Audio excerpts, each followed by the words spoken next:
Okay. Then, thank you. The International Society for the Study of Narrative, which I represent as its past president, is particularly happy and honored to give the 2022 Booth Award to Professor Robyn Warhol.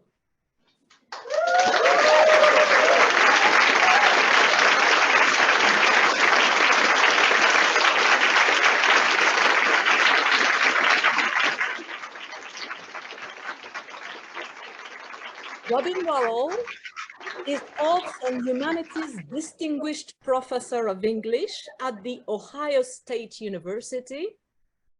After 26 years at the University of Vermont, she joined in 2009 Ohio State's English Department and Project Narrative, initiated by James Phelan, here in the panel, and our last Booth Award winner. Robyn Warhol served as president of the ISSN in 1993. She has co-organized Project Narrative for most of the past 12 years. She has attended almost all ISSN conferences for the past 3 decades. Robyn Warhol has already been rewarded by the Society when she won honorable mention for the Perkins Prize in 2017 for her anthology, Narrative Theory Unbound, edited with Susan Lanza, here in the panel too, herself the winner of the Booth Award in 2020. Another friendly co-editor of Robyn Warhol is Elena Michi, also here in the panel remotely. Together they published Love Among the Archives, Writing the Lives of George Sharp, Victorian Bachelor, which won the North American Victorian Studies Association's Best Book of the Year for 2015. Robyn has significantly shaped the interventions of feminism and gender studies in the world of narrative theory since her first book, Gendered Interventions, Narrative Discourse in the Victorian Novel, 1999, which deals with direct authorial addresses in realist novels written by women in the mid-19th century. I will not mention all the individual and collective books and projects of Robyn, which will naturally be evoked in the course of the panel. I will just underline that Robyn is a reference for many scholars in the field of feminist narratology. When I talked to Suji Kim about this panel, she responded enthusiastically. Before listening to the participants of the panel, I suggest you join me again in congratulating Robyn for her beautiful awards.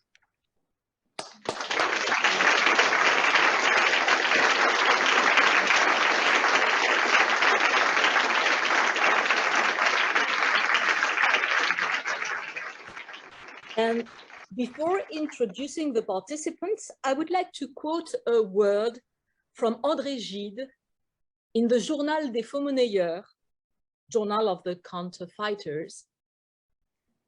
Un ami, c'est quelqu'un avec qui on serait heureux de faire un mauvais coup. A friend is somebody with whom you would be happy to do a bad deed.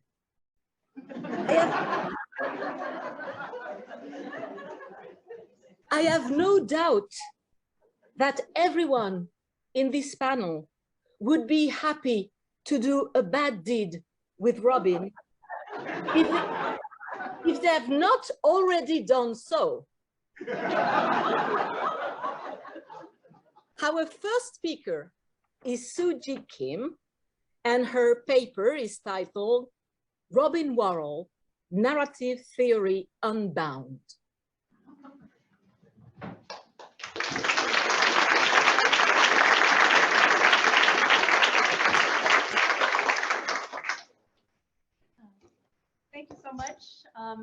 Thank you, Sylvie, for organizing this panel and inviting me. I'm so thrilled to be here to celebrate Robyn Warhol. I love you, Robyn. Whose work and example and friendship has meant so much to me, as so many people. It's particularly, I couldn't think of the right word, moving, important, historically significant, poignant, like there's a bunch of words at the same time, that we are celebrating Robyn's work as an icon of feminist narrative theory at a moment in US history, arguably in world history, in what we might call the age of reaction, when we're realizing simultaneously how far we've come and how much we have to lose and how far we have to go. So I'm going to do something quickly in 5 parts, right? So the first part is called doing everything backwards, or alternate histories, right? So indulge me in, this is an alternate history of coming to narrative theory, or how I came to narrative theory. So I like to say I do everything backwards, right? I read the postmoderns before the modernists. I read the post-structuralists before the structuralists, right? So William Faulkner seems a lot less shocking if you've read Kathy Acker and Teresa Huff-Young-Cha first, right? I went to Dartmouth and Cornell, so I cut my teeth on post-structuralist theory, deconstruction and psychoanalysis, Marxism, and ethnic and post-colonial studies. And somehow I went through my entire education not really understanding that narratology was a field. Like, I had a dim understanding of structuralism as something that preceded post-structuralism. But I do recall in my undergraduate and graduate career, I was always interested in what the text itself was doing. My dissertation, the first book, was about letting the text argue against what I saw as a hegemony of post-structuralist theory in various literary fields.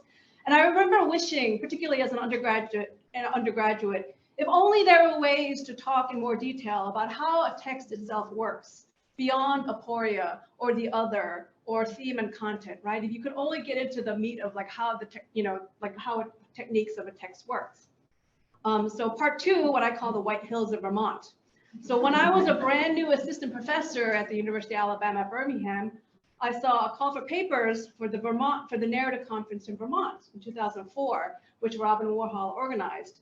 And I remember I made a joke to a friend that the only thing whiter than the snow-covered hills of Vermont would be the conference itself. And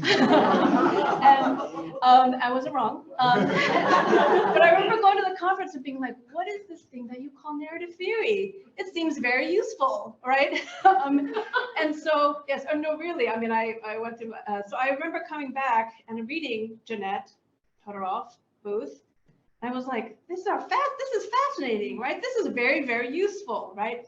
But of course I was like, well, where is the history and politics and identity and ideology, right? And then I found my way back to Robyn Warhol and Sue Lancer. And I just want to quote quickly from the introduction, the preface for Gender Interventions, where she says, writes, that what she's doing are analysis, not readings, because interpretations are not the goal of the study. She argues, she notes that she's not just proposing new understandings of what Victorian novels are trying to communicate. Instead, she writes, I'm looking at how they try in order to point out that critical prejudice against narrative techniques can be as much affected by issues of gender as can critical assumptions about the forms and contents of fiction. It was right there at the start of the preface of Gendered Interventions, right? The core project of feminist narratology and the ways that feminist theory can push narratology and the way narratology can push feminist criticism. And I'll come back to this later, but this is why this is so pivotal and transformative for me. So I'll move on to part 3, which I call Narrative Theory Summer Camp, which I was proud to be in the inaugural class of the Project Narrative Summer Institute in 2010, led by Robyn Warhol and Jim Phelan, which I call Narrative Theory Summer Camp, in which it was a heady time. We read the introduction to gendered interventions and the debates about whether gender was extra to narrative or not. And as Jim Phelan put it, the feminists won. And like so many scholars who came after, and I was saying this to Sue and Robyn, I'll say this to you, particularly with race scholars, but also with queer narratology and other I would say now with like the explorations into neurodiverse narratives. It's not because of you that this happened, but you were the first that showed that this could happen, right? That gender and sexuality and embodiment mattered, and that moreover, that narrative theory could change, right? That the structuralist enterprise can expand to include more instances. In a way, it was a way, and this is how I see it. I'm kind of like, I would say I'm from the 1970s because I think structuralism is, still relevant. In a way, it was an argument for the continued viability of structuralist narratology if we can fundamentally reimagine it as new, to really include these new instances and paradigms that are called for. And it's difficult. It's really, I think it is actually very difficult. So moving on to section 4, which I call Becoming the Man, which is the mentorship and friendship that Robyn has offered to me, but also to so many other scholars as our careers have gone on. I became tenured. I, became a full professor. I went into administration and leadership. But she has been a paragon of mentorship and friendship, right? Particularly as a woman in academia, but also as someone who's given back to the institutions, her institutions, as well as, the professional institutions. She's someone who knows firsthand about the struggle against the inertia of institutional racism, patriarchy, heteronormativity, neurotypicality, the regimes of American exceptionalism, militarism, and fascism that feel like they're just getting worse all the time rather than better. I always say power is real. And one thing that I respect so much about Robyn, and that I hope to always learn and keep doing, is that she, like through Lancer and others, is that they've always kept the ability to listen and learn, right? No matter how senior they become or how powerful or how respected, right? Always ability to learn and be humble, right? That we can always learn. And that particularly from the newer scholars, when I look at narrative today, the field of narrative theory, when I look at like the DEI lunch, right, or the narrative for social justice, the field of narrative theory has changed, particularly in the past 5 to 10 years, right? It is, we still have a long way to go, but the world has a long way to go. And the kinds of work that people are doing are they're qualitatively different, right, than they were a decade ago. And I feel so excited about that. And I feel like, Robyn, your example is part of what opened the door to that. So the listening and learning and the critical solidarity with humility and also with humor. And so this is turning to the last part of narrative theory today, right? The intellectual, political, but also personal legacy that you've left. There's so many things. I know that a lot of people will have a lot to say. One is that the importance of it's identity-based critiques, but it's so important to remember that identity-based, but identity-based as knowledge producing with larger implications, right? As you put it in Having a Good Cry, combining the formalist approach to narratology with the historical, social, and gender-based questions, really bringing into the feminist contextualist criticism into conversation, having these fields as mutual interlocutors and pushing one another and really trying to transform one another. And as someone who straddles various fields, as you write in gendered interventions, the fields often don't want to talk to each other, right? But what's exciting to me, and I think this is what I've always really appreciated about Robyn's work, is that you're not afraid, right, to have those conversations, even if they're risky for one reason or another. Another legacy is that the body has meaning.